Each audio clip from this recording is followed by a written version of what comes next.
2024台南圣诞跨年系列活动又有新的惊喜。伫个31号，永华市政中心的跨年晚会现场，嘛将释放长达3分钟的烟火秀，总共将近3000发的烟火，要甲现场的民众共同来迎接2024年，做伙见证台南400的重要里程。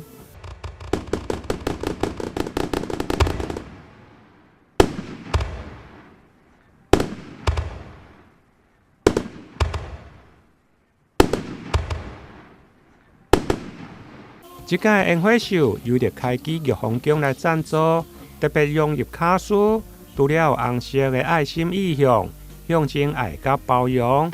另外嘛，融入每年的生肖龙年，就亲像一尾飞龙在天。